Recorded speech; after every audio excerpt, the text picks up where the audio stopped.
नमस्कार दोस्तों, स्वागत है आपका हमारे YouTube चैनल प्रज्ञान अस्थि पर। यहाँ पर हम spiritual, philosophical, psychological and personality development जैसे अनेक गूढ़ विषयों पर वर्तमान परिस्थितियों के अनुसार नए नज़रिए से विस्तार से चर्चा करेंगे। आज का हमारा जो विषय है वह है मन और उसका निग्रह। इस विषय को हम अलग अलग पार्ट्स में डिस्कस करेंगे, तो चलिए शुरू करते हैं। मनुष्य अगर सभी प्राणी जगत में एक विशेष स्थान रखता है तो उसका कारण एक विकसित मन है। लाखों करोड़ों साल पहले जब मानव आदि मानव के रूप में विचरण करते थे तो शिकार और जीविकोपार्जन के अलावा मन और शरीर का कोई श्रम नहीं होता था। लेकिन धीरे धीरे जब मानव ने स्थायी जीवन अपनाया तो मन के स्नायुओं ने एक नया रूप धारण किया और आगे चलकर इस मन ने अनेकों ग्रंथों की रचना कर डाली।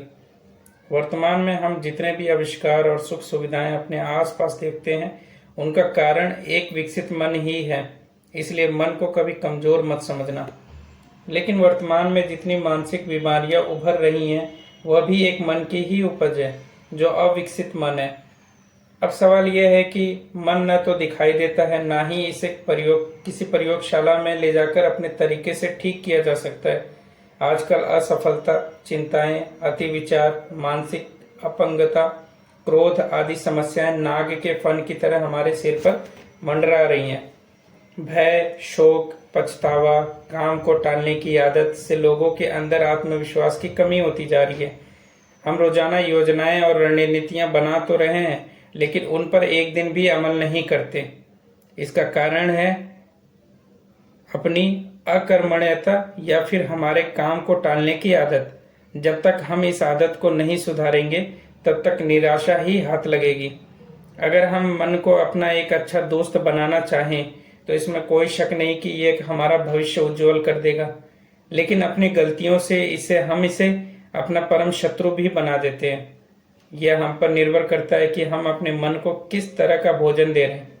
अगर हम अपने मन को काम, क्रोध, भय, आलस्य, वासना जैसे विचारों को प्रश्रय दे रहे हैं तो मन को हम अपना शत्रु ही बना रहे हैं। और अगर हमारा मन दया, प्रेम, करुणा, मंगल भावना और स्वास्थ्यवर्धक विचारों में संलिप्त है तो मन हमारा परम मित्र बन जाएगा। हम तो सामान्य पुरुष हैं, सामान्य मनुष्य हैं, लेकिन अगर इतिहास में देखें तो कई ऐसे महान प्रतापी लोग भी हुए हैं जो अपने मन से विचलित हो गए थे। जैसे एक नाम महान धनुर्धर अर्जुन का आता है। वह मन को नियंत्रित करना वायु को नियंत्रित करने जैसा दुष्कर मानते थे। गीता का ज्ञान उन्हें अपने मन पर काबू करना सिखाता है और अपने जीवन को कैसे क्रियाशील एवं उन्नत बनाएं इसकी सीख भी देता है। गीता का एक श्लोक है, चंचलम ही मनः कृष्ण प्रमाथि बलव दृढ़म तस्याहम निग्रहम मन्ये वायोरिव सुदुष्करम। अर्थात अर्जुन श्री कृष्ण से कहते हैं कि हे कृष्ण, क्योंकि मन अति चंचल, अशांत, हठी और बलवान है, मुझे वायु की अपेक्षा मन को वश में करना अत्यंत कठिन लगता है। तो इसमें वो बताते हैं कि मन कितना चंचल है, कितना उद्दंड है। वो एक जगह टिकता नहीं है बल्कि हजारों जगह पे वो अपना विचरण करता रहता है। तो जब कृष्ण अर्जुन को बताते हैं कि योग के माध्यम से मन को नियंत्रित किया जा सकता है तो अर्जुन प्रश्न करते हैं कि जब मन इतना चंचल है तो योग किया ही नहीं जा सकता। तो इस श्लोक को अर्जुन ने श्री कृष्ण से कहा था। उन्होंने अपने मन की चंचलता की शंका को कृष्ण के सामने जाहिर किया था।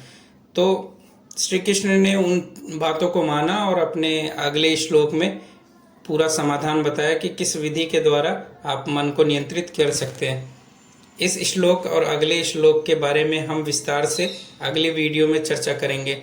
तो बने रहिएगा और इस चैनल को सब्सक्राइब कर दीजिएगा और अपने जानने वाले लोगों को शेयर भी कर दीजिएगा ताकि लोग अपडेट रहें और लोगों को पता चले कि how to control our minds. Thank you. जय हिंद।